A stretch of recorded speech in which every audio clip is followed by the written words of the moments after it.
Mes chers amis,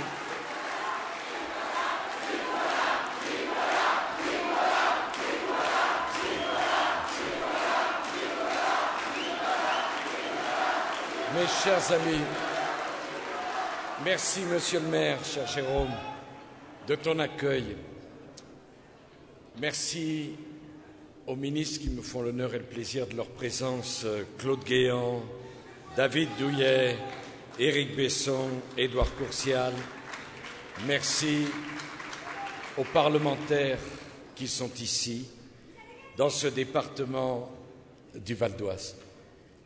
Mes chers amis, c'est vraiment un moment historique pour notre pays. Le monde sort de 4 années de crise, d'une violence inouïe, crises multiples, financières, économiques, qui ont été à 2 doigts d'emporter les plus grands pays du monde.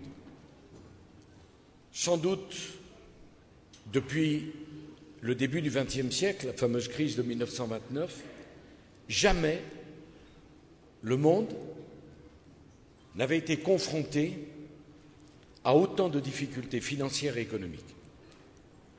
Ce qu'on pensait impossible s'est avéré banal. On pensait impossible qu'une banque fasse faillite. Une des plus grandes banques du monde, aux États-Unis, a fait faillite en quelques semaines. On pensait impossible que de grands pays ne trouvent pas de prêteurs pour financer leurs dettes. Ce qui était impossible est devenu banal. On n'imaginait pas que le monde entier connaîtrait une crise économique générale. Jusqu'à présent, lorsque l'Asie battait de l'aile, l'Amérique se développait. Lorsque l'Amérique avait des problèmes, l'Europe était stable.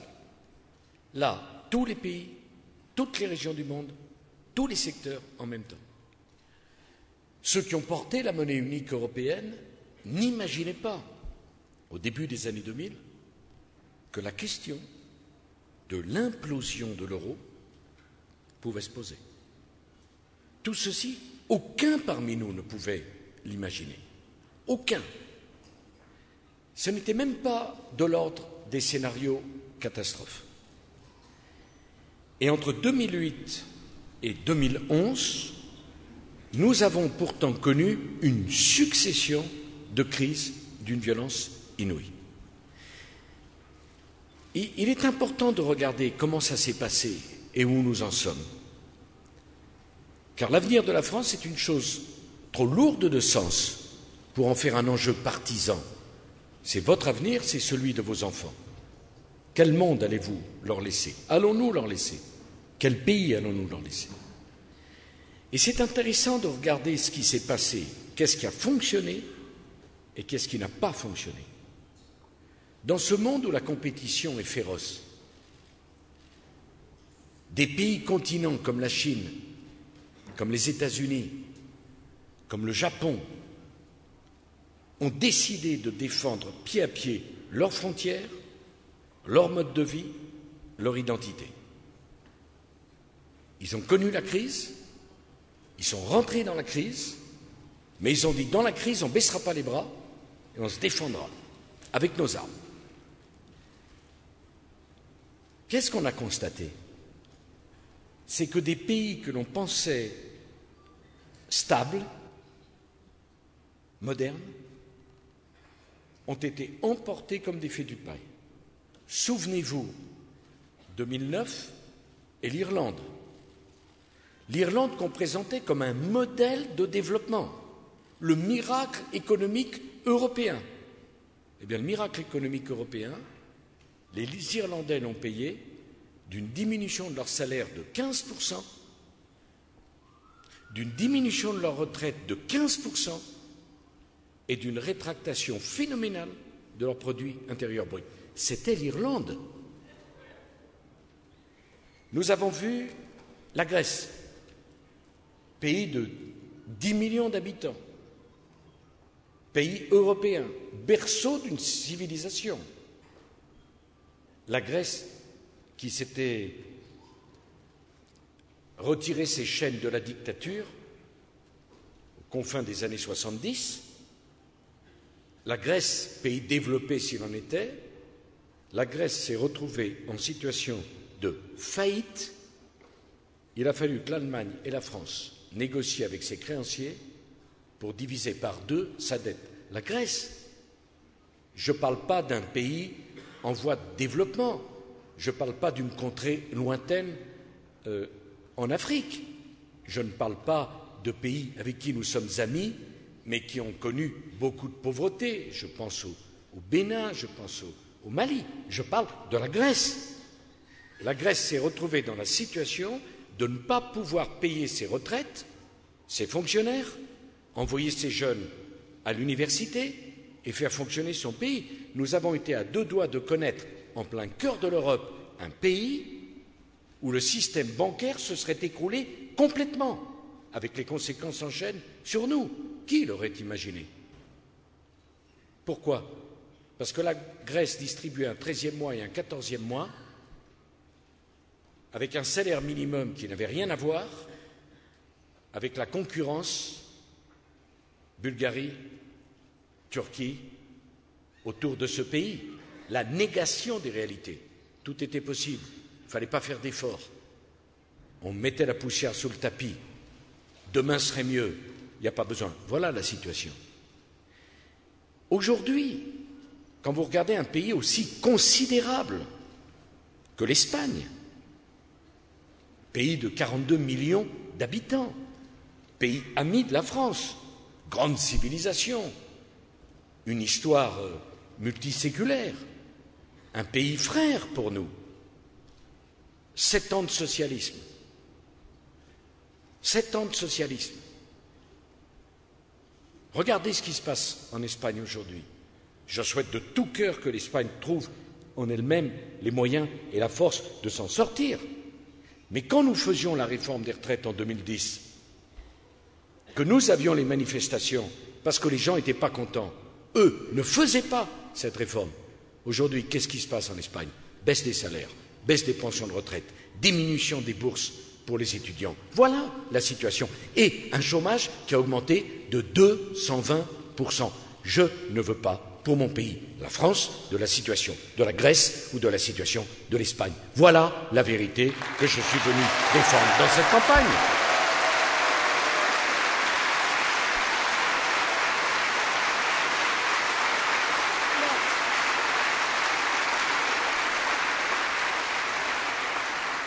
On pourrait dire, mais oui, Monsieur Sarkozy, vous êtes contre la gauche, donc... Non, je vous demande de ne pas voir les choses comme ça. Je vous demande même de faire abstraction de ce que furent dans le passé vos attaches politiques, vos choix politiques. Je ne m'adresse pas à la droite, je ne m'adresse pas au centre, je m'adresse au peuple de France. Je ne m'adresse pas à votre passé, je m'intéresse à l'avenir de notre pays et de nos familles. La seule question qui compte, la seule, c'est de savoir si nous allons tirer les conséquences de ces crises ou si nous nions la réalité de la crise. Si nous nions la réalité de la crise et si nous ne tirons pas les conséquences de cette crise, c'est vous, peuple de France, qui paierez. Car les additions, il faut toujours les régler. Je voudrais prendre 1 ou 2 exemples. Et je le dis parlant sous le contrôle des parlementaires qui m'ont soutenu et je les en remercie. Quand en 2010, j'ai dit « nous devons faire la réforme des retraites », bien de mes amis m'ont dit « écoute, Nicolas, on sort des régionales qui n'ont pas été bonnes. On est en plein dans la crise. Tu vas les fâcher, c'est pas bon pour les élections. » C'est toujours la même histoire. Il faut fâcher personne, c'est jamais le bon moment, c'est jamais la bonne réforme, on met la poussière sur le tapis et on laisse les générations d'après régler les comptes de la lâcheté des générations d'avant. Je n'ai pas voulu de cela. Je l'assume. Je l'assume. C'est facile, très bien sûr, il n'y a pas de problème. Moi, je n'en ai pas voulu. Et je reviens devant vous pour parler de cela. Pourquoi? Il y a 15,5 millions de retraités en France. Pour 1,5 million d'entre vous, les retraites n'étaient pas payées. Je veux dire, la sécurité sociale allait à la banque chercher un argent qu'elle n'avait pas. On peut continuer comme cela? Moi, je ne suis pas venu dans cette campagne électorale pour nier la réalité. La réalité, c'est que nous gagnons un trimestre d'espérance de vie par an. Si nous vivons plus longtemps, que notre système de retraite repose sur la solidarité, et si nous ne décidons pas de travailler plus longtemps, alors il n'y aura pas d'argent pour payer les retraites.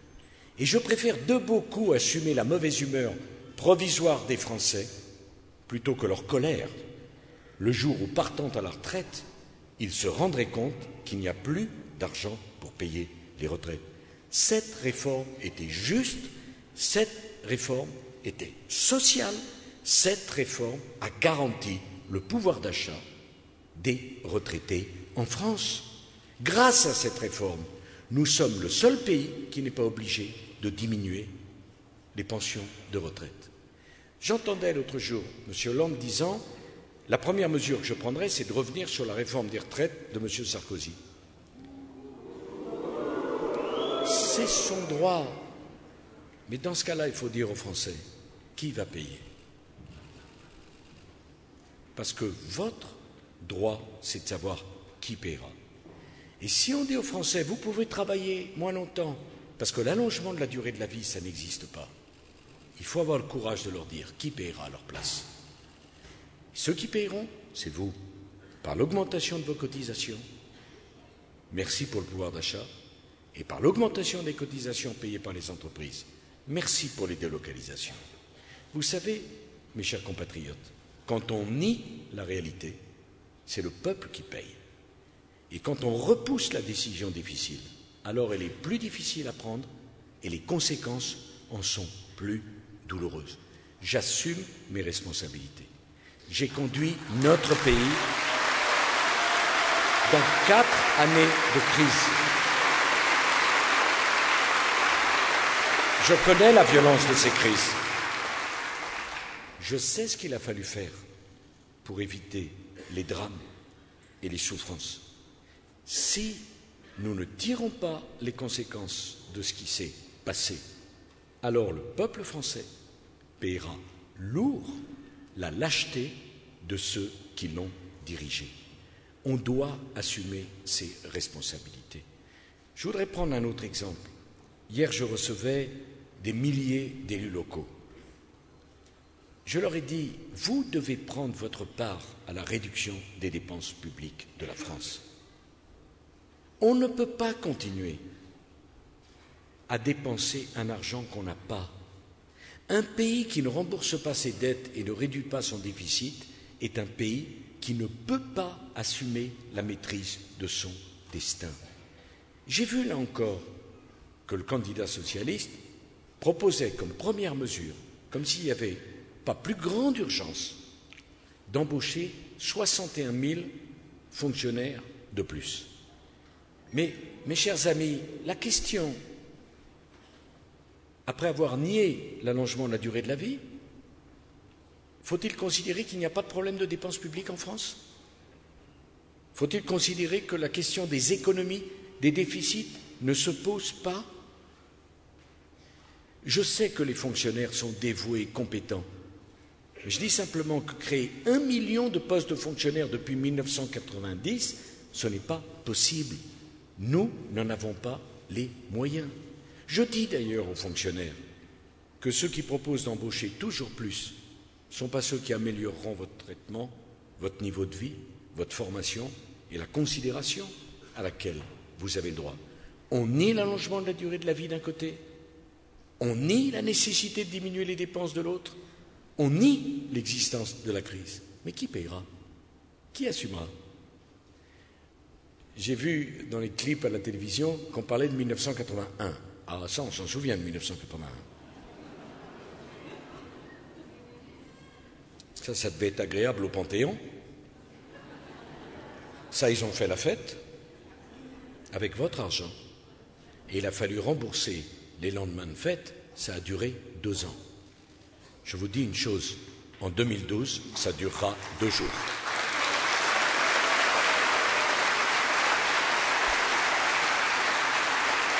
Hier soir, j'ai entendu qu'on disait on ne tiendra pas compte des marchés. Mais pas tenir compte des marchés, ça n'a pas de sens. Si vous voulez ne pas tenir compte des marchés, je vais vous donner un bon conseil. Remboursez vos dettes, réduisez votre déficit et vous n'aurez pas besoin que quelqu'un vienne vous prêter de l'argent. Voilà comment on peut ne pas tenir compte des marchés.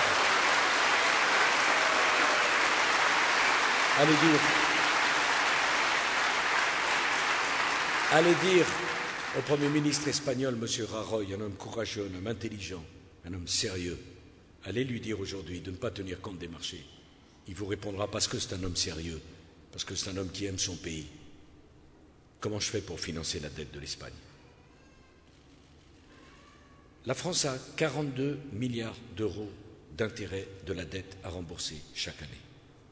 Grâce à la gestion de notre gouvernement, cette dette, nous la finançons parce que dans le monde entier, les gens ont confiance dans la France et dans la gestion de la France. À un taux historiquement bas, à moins de 3%. Si demain il y a une crise de confiance, les mêmes prêteurs diront « on vous prête, mais pas à 3%, au double ». Qui paiera? C'est le peuple de France. Donc aujourd'hui, un homme politique digne de ce nom n'a pas le droit de nier la réalité. Il doit la regarder en face et dire au pays, voilà ce qu'on doit faire. Et voilà par-dessus tout ce qu'on ne doit pas faire. Cette crise a par ailleurs révélé les atouts de la France et les faiblesses de la France. Les atouts de la France, on les connaît. Une démographie parmi la meilleure d'Europe.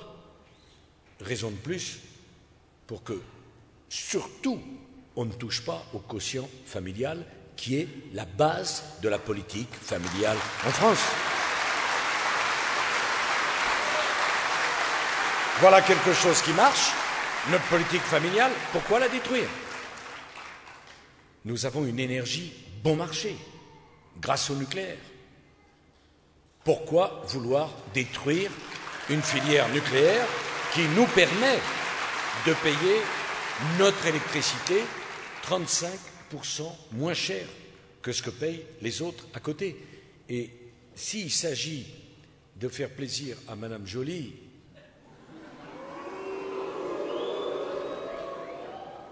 ça fait cher le plaisir.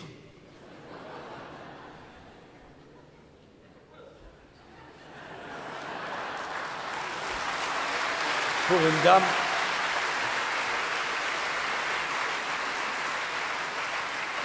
qui a mis cette idée remarquable de la défense de l'environnement au niveau sectaire où elle se trouve.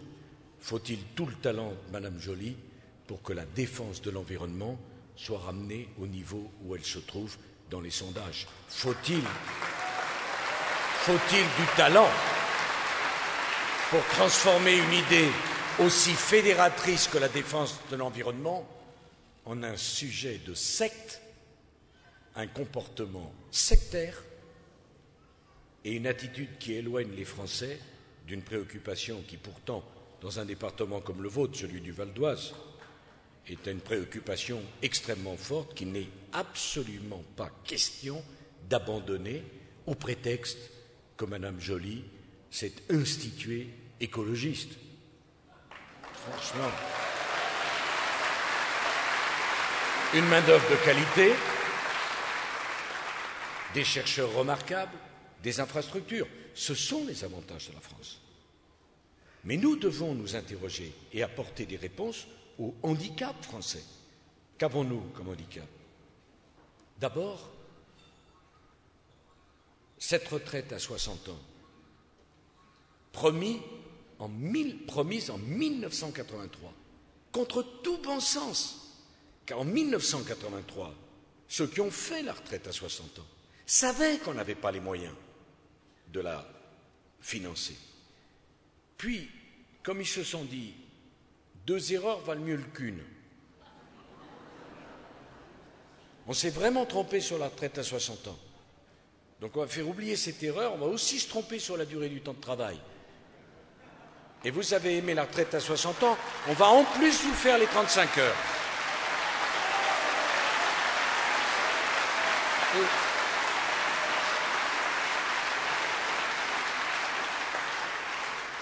Et vous avez là les raisons d'un drame, je dis d'un drame, parce que ces 35 heures doublées de cette retraite à 60 ans, que nous n'avions pas les moyens de financer, c'est se traduit par quoi? Ça s'est traduit d'abord par un drame économique, puisque l'idée des 35 heures était si remarquable que personne ne nous a imités dans le monde. Nous sommes tellement originaux. Non mais ils l'ont cru. D'ailleurs, les mêmes qui ont fait les 35 heures avaient créé un ministère extrêmement original, indispensable, le ministère du temps libre. Et le ministre était très occupé par le ministère du temps libre. Donc un désastre économique, parce que la France a commencé à décrocher dans la compétitivité de ses entreprises très exactement à ce moment-là. Ensuite, c'était un désastre social, parce que les 35 heures, les ouvriers, les salariés l'ont payé des salaires plus bas que les autres. Parce qu'à ce moment-là, il n'y a plus de discussion dans l'entreprise sur les salaires. On a dit aux gens, vous travaillez 5 heures de moins, vous n'allez pas demander de gagner plus. Ce fut un désastre pour les finances publiques, parce que naturellement, il a fallu compenser par les finances publiques et donc par les impôts le coût des 35 heures, parce que les entreprises étaient dans la compétition. Et c'est 20 milliards d'euros de dépenses publiques. Mais peut-être que le plus important de tout, c'est un désastre moral, parce que ça a laissé à penser à une partie de la population, et notamment aux plus jeunes, que le travail était l'ennemi, que travailler c'était une aliénation, alors que le travail est une émancipation, c'est le chômage qui est une aliénation.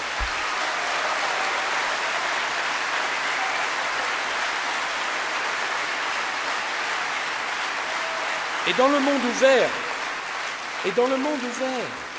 qui est le nôtre, au même moment où on faisait rentrer la Chine dans l'Organisation mondiale du commerce, on expliquait aux Français qu'ils n'avaient pas besoin de travailler, que tout irait bien.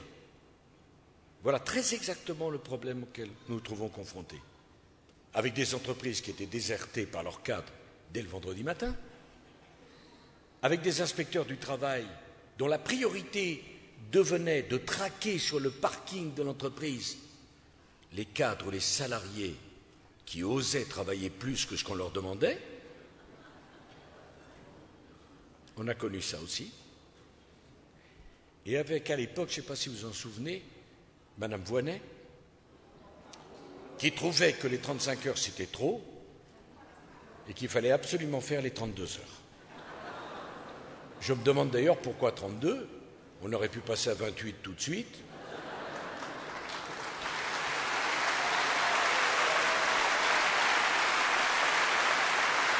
Et même 28, c'est à négocier. Mais ce qui est important là-dedans, c'est, et je vais en parler sérieusement devant vous, parce que c'est un sujet de la campagne présidentielle. Ce qui est très important, c'est que, imaginez qu'on est heureux parce qu'on travaille 35 heures et qu'on est malheureux parce qu'on travaille 40 heures. C'est ne rien comprendre à ce qu'est la vie au travail. Je connais des gens qui travaillent beaucoup et qui sont très heureux dans leur travail, et des gens qui travaillent 35 heures et qui ne se sentent pas respectés, considérés dans leur travail. Ce n'est pas une question de quantité, c'est une question de qualité, c'est une question de respect. Donc la question centrale pour nous, c'est de faire campagne en disant oui, la France doit se remettre au travail. Bien sûr qu'au travail se posent des questions centrales, la santé au travail, le stress au travail, parce qu'il y a trop de stress. Car naturellement, quand vous dites aux gens vous pouvez travailler moins, mais les carnets de commandes, c'est les mêmes. Donc il doit faire en moins de temps ce qu'il devait faire, en étant moins payé. Mais à l'arrivée, c'est plus de stress en plus. La qualité de vie au travail, la possibilité d'aménager le temps de travail, la façon dont on est respecté au travail, le partage de la valeur ajoutée dans l'entreprise. Ce sont des sujets absolument considérables, qui sont nos sujets. Mais le partage de la valeur ajoutée, c'est dans un pays qui travaille, pas dans un pays qui considère que le travail est l'adversaire.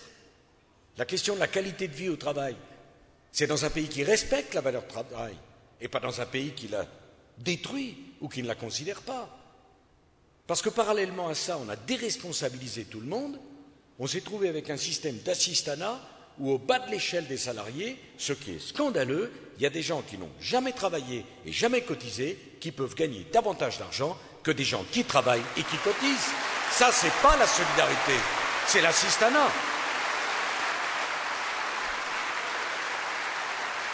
Voilà la réalité. Et dans le débat sur la justice, qu'est-ce qui est juste ou qu'est-ce qui est injuste? Il y a des choses profondément injustes, des salaires mirobolants et des bonus mirobolants que se servent certains dirigeants dans la finance qui me choquent, mais est également injuste que celui qui ne travaille pas gagne autant que celui qui travaille. Ça aussi, c'est de l'injustice.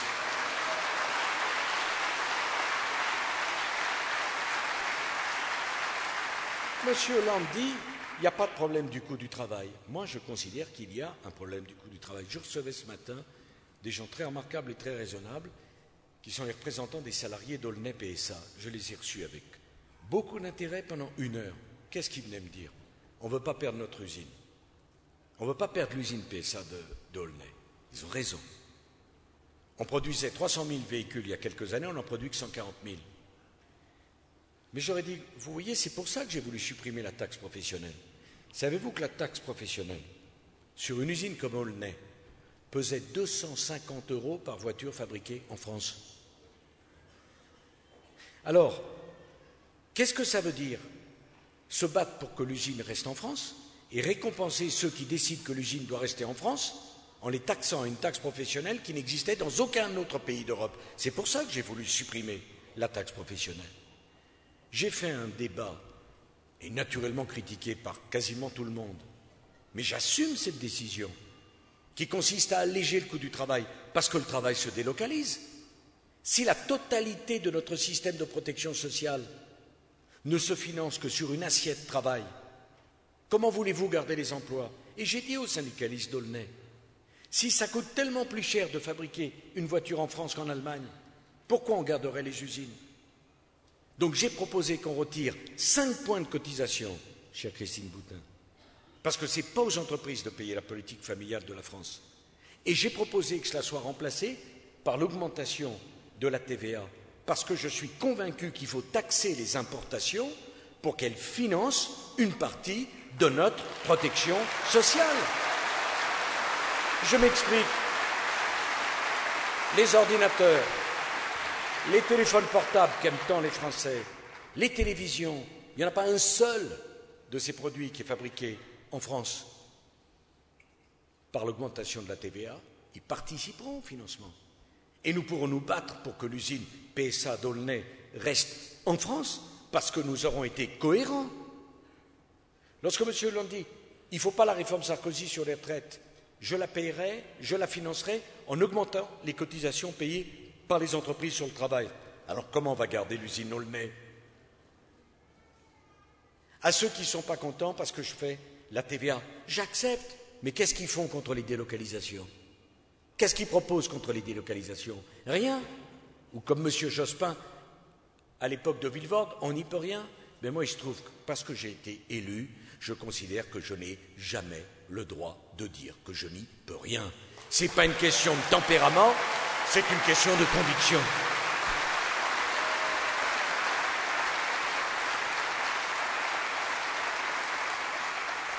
Le coût du travail, bien sûr, essentiel. La compétitivité de nos entreprises, ce n'est pas un mot tabou. Il faut qu'on investisse davantage, qu'on allège le coût du travail et qu'on ne considère pas dans une vision fausse de la société. L'entreprise n'est pas l'ennemi. L'entreprise, c'est ce qui donne de l'emploi, c'est ce qui crée de la croissance. On a besoin des entreprises. Le jour où on n'aura plus d'entreprise, qu'est-ce qu'on fera? J'ajoute que je ne vois pas comment je peux dire aux Français, il faut faire des efforts, il faut réduire nos dépenses, ce que j'ai dit aux collectivités territoriales hier. Et en même temps, considérer que je n'ai pas le droit d'évoquer la question de l'immigration. Extraordinaire campagne. Il y a des sujets qu'on aurait le droit d'évoquer et d'autres qui seraient interdits. Et ceux qui sont interdits, c'est ceux qui vous intéressent. Ceux dont il est recommandé d'évoquer le fond et la forme sont ceux qui ne vous intéressent pas. Je refuse ce diktat. Et je veux parler de cette question. Moi, jamais je ne ferai de la France un pays fermé. Parce que moi, je milite pour la France forte, pas pour la France faible. Je milite pour la France de la main tendue, pas du poing fermé. Je milite pour une France fière de sa civilisation, de son identité, de son modèle, qui n'a pas peur. Et je dis que l'histoire de France, elle est faite de cette ouverture, et que je ne plaiderai jamais pour la fermeture. Moi, je ne me trompe pas d'adresse, je sais qui je suis et d'où je viens. Mais avec la même force, je veux dire que cette ouverture est un atout, mais que ça peut être un problème. Et je dénie à quiconque le droit de m'empêcher de dire que ce qui est un atout peut aussi être un problème. Je dénie à quiconque. Et je dis d'ailleurs, un problème pour qui? Oh, c'est pas un problème pour la gauche caviar. De toute manière, elle n'habite pas dans les quartiers où on a ces problèmes-là.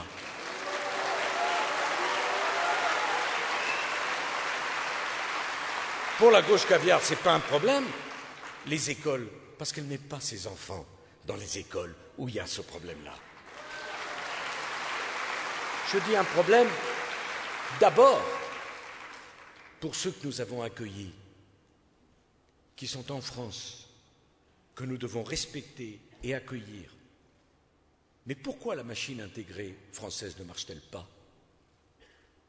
Parce qu'on n'a pas le courage de dire qu'elle s'est embolisée en essayant d'intégrer un nombre de gens qu'on ne pouvait pas intégrer parce que nous n'avons pas assez d'emplois, pas assez de logements, pas assez d'écoles. Parce qu'avant même, cher Basile, qu'une génération arrive, une autre arrive immédiatement, et qu'à force, on ne s'occupe plus de personne. J'ajoute un deuxième problème, l'équilibre de nos comptes sociaux. Je ne peux pas dire aux Français, on va lutter contre la fraude. On ne peut pas créer de nouvelles allocations. Je vois, on promet 25% de plus pour l'allocation d'entrée scolaire, mais pourquoi pas 50%? Mais qui va payer? Alors, plus de fonctionnaires, moins de temps au travail, plus d'allocations, et on règle comment les additions? Je comprends pourquoi M. Hollande a proposé un programme pour 1 an.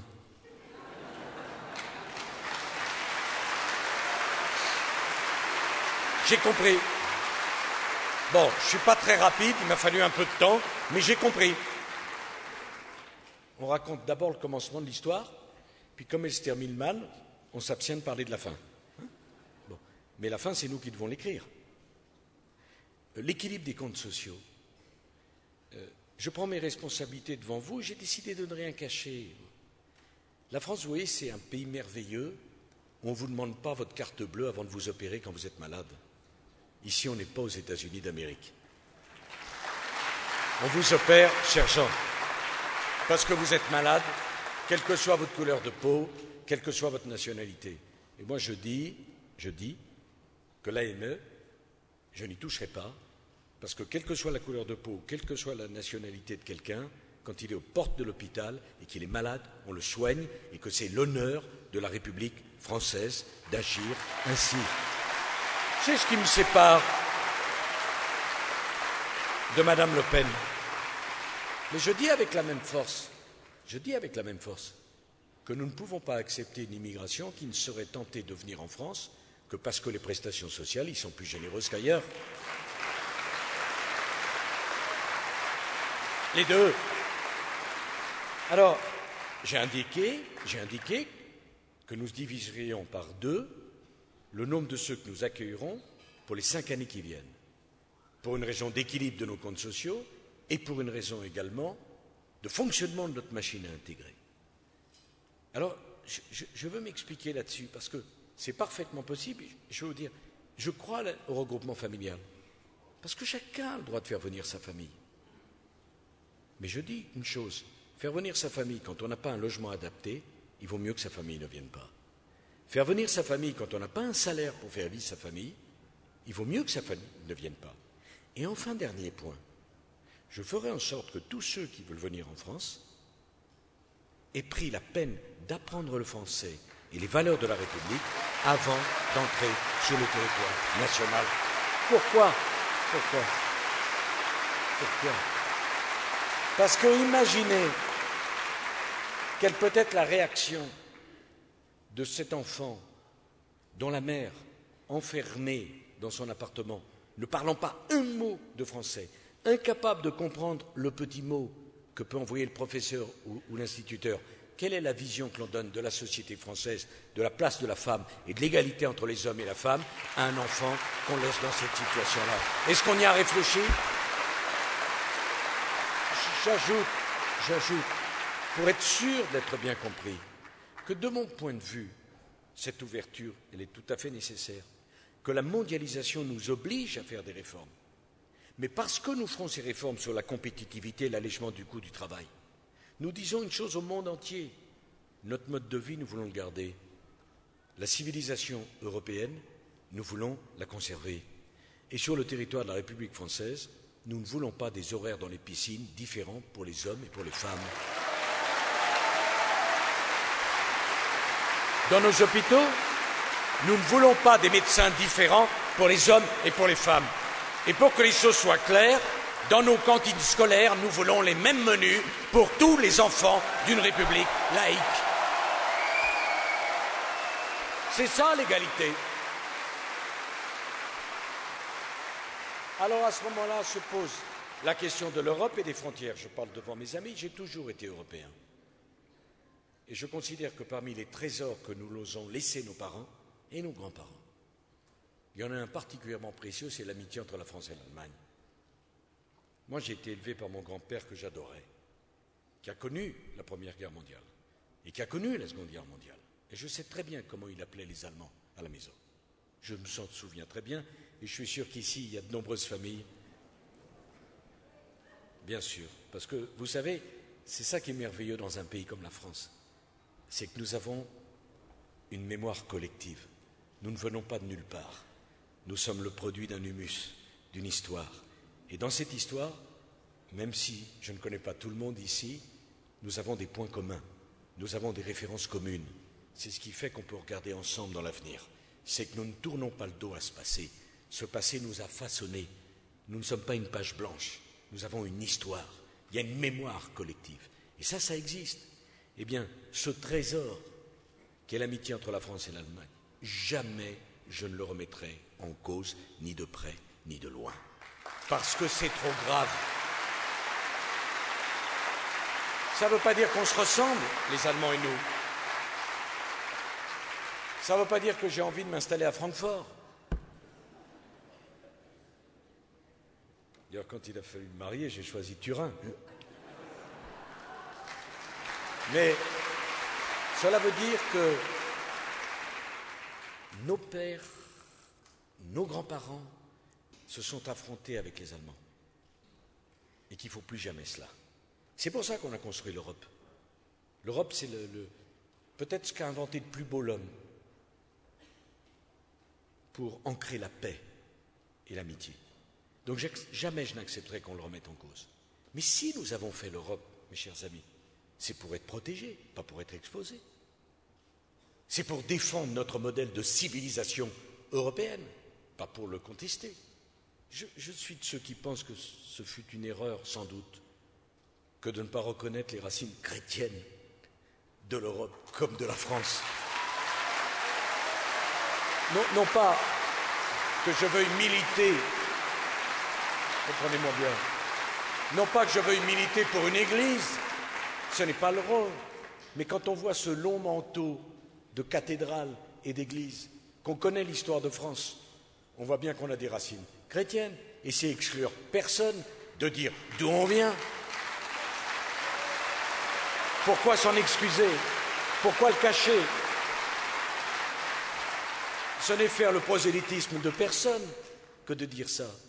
C'est simplement que les Français, quand ils ont vu qu'on contestait cette possibilité, ils se sont dit « Ah, j'ai compris, l'Europe remet en cause mon identité », alors qu'ils pensaient, les Français, que l'Europe permettait de renforcer notre identité. C'est ça la différence. Alors j'ai, dans cette campagne, fait une chose très grave. J'ai dit « Je veux parler des frontières ». Les frontières, ce n'est pas un gros mot.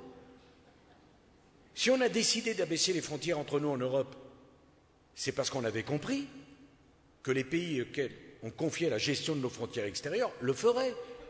S'ils ne le font pas, on veut rétablir les frontières chez nous. On n'a pas décidé d'abandonner nos frontières. On a décidé de les défendre ensemble. J'ai donc proposé, s'agissant de Schengen, premièrement, ce n'est pas les technocrates de la Commission qui doivent gérer Schengen, c'est les ministres de l'Intérieur, c'est les autorités politiques. Deuxièmement, si un pays est défaillant, doit être sanctionné. Et j'ai donné un an. Si dans un an, Schengen ne fonctionne pas comme la France souhaite que Schengen fonctionne, eh bien, nous quitterons Schengen. À regret, mais nous quitterons Schengen. Quand le général de Gaulle, en 1964, a fait la politique de la chaise vide, il a obtenu la politique agricole commune. Il n'a pas fait reculer l'Europe, il l'a fait avancer. J'ajoute une autre chose. Il y a dans ce Val d'Oise des industriels, des entrepreneurs et même des agriculteurs. Il doit quand même en rester dans le Vexin ou ailleurs. Bon. Ou alors je ne connais pas le Val d'Oise, où je suis venu tellement souvent dans ma vie. Qu'on impose à nos producteurs des règles pour respecter l'environnement, la condition animale, la traçabilité. Je considère que c'est normal. Mais je considère comme profondément anormal, c'est qu'au même moment où on impose des règles à nos producteurs, on accepte de faire entrer en Europe des produits venant de pays où l'on n'impose aucune des règles que l'on impose à nos producteurs.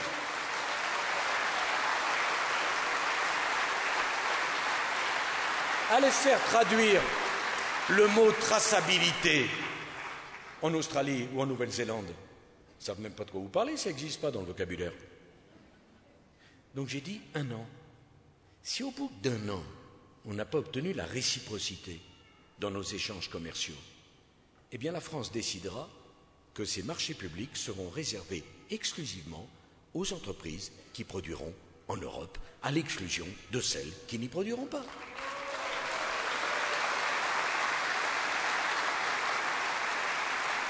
Et enfin, je voudrais terminer par cela. Nous avons connu une tragédie il y a 3 semaines, celle de Toulouse et de Montauban. C'était une tragédie.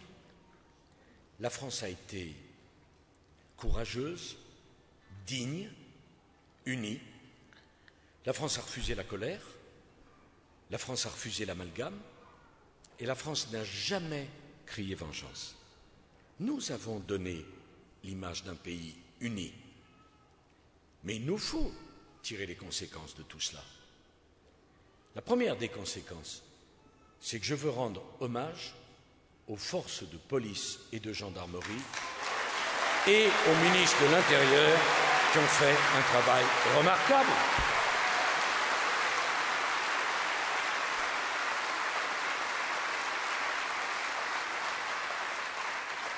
Oui, je veux leur rendre hommage, parce qu'en 10 jours, ils ont mis hors d'état de nuire un criminel et un monstre, et je n'accepterai pas que les forces de l'ordre de la République reçoivent des leçons de la part de personnes qui avaient mis 4 ans à ne pas arrêter l'assassin d'un préfet de la République, lui aussi tué à bout portant.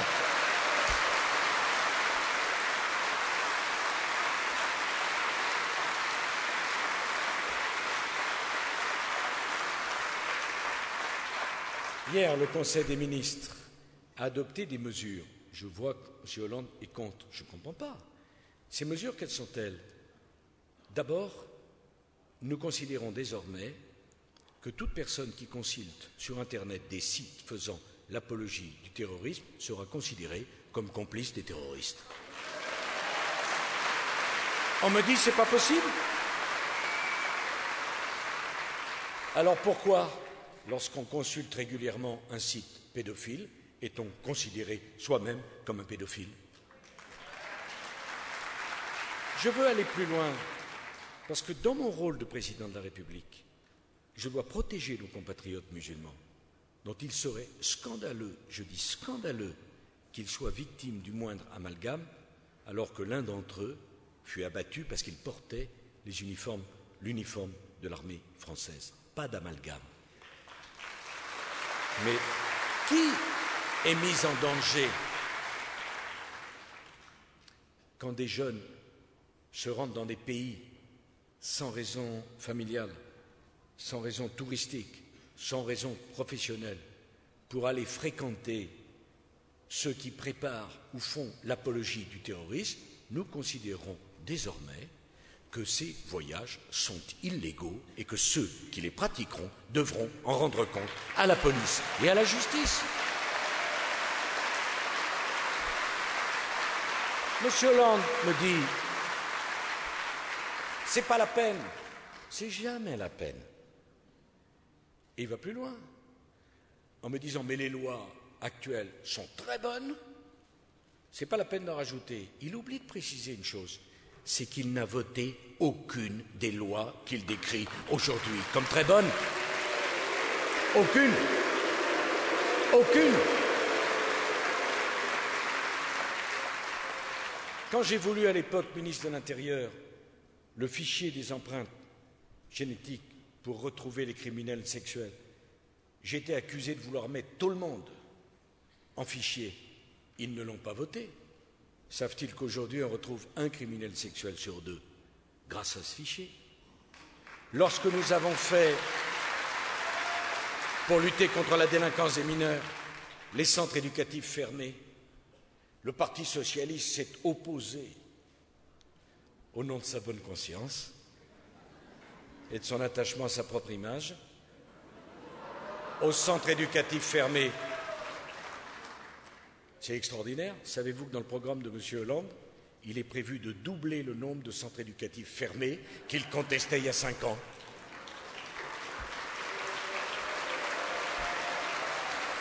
Moi, ça ne me gêne pas de l'avoir convaincu. Car après tout, si j'ai réussi à le convaincre, c'est pas si mal.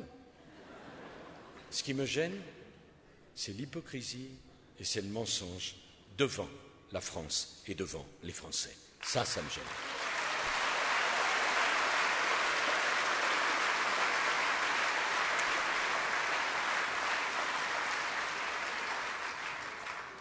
Et sur la laïcité, j'ai vu qu'il voulait mettre dans l'article 1er de la Constitution que la France est laïque. C'est une promesse qu'il tiendra, c'est déjà fait.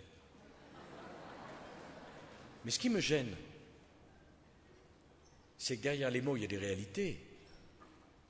Et que lorsque j'ai demandé qu'on interdise le port de la burqa sur le territoire de la République française, le Parti socialiste s'est abstenu de participer au vote. Sans doute avait-il des choses plus importantes à faire à l'époque. Mes chers amis, je voudrais terminer par là pour vous dire que je vais à cette campagne comme une épreuve de vérité.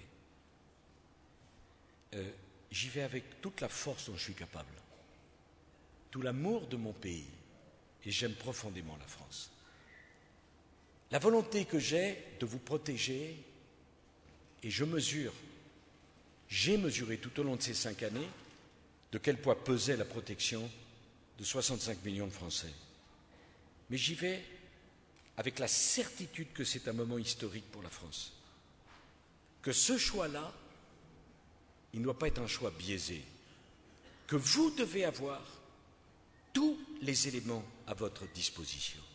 C'est la raison pour laquelle j'ai voulu vous écrire, faire une lettre. Pas un livre, compilation de discours, qui ne viendrait même pas encombrer vos bibliothèques. Pas un livre qui sort au bout de 2 heures. Une lettre. Je vous demande de la lire. Je vous demande de la diffuser. J'y ai mis tout ce que j'avais de mon expérience, de mon espérance pour l'avenir de notre pays.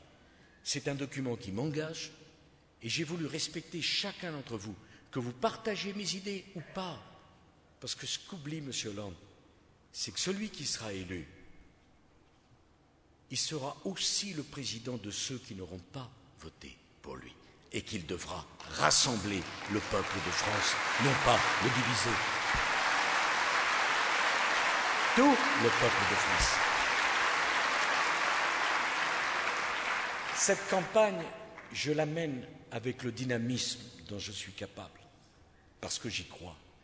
Je vous ai demandé d'être à la Concorde dimanche prochain. Je vous ai demandé d'y être nombreux, très nombreux, pour que cette majorité silencieuse qui en a plus qu'assez d'entendre à longueur de télévision, de radio ou de médias des idées qui ne sont pas les siennes, puisse dire « Nous sommes là, voilà ce que nous pensons, voilà ce que nous voulons, voilà ce que nous déciderons. Personne ne nous volera cette campagne. C'est nous qui déciderons le 6 mai de qui sera le prochain président de la République. Vive la République et vive la France. À dimanche à la Concorde.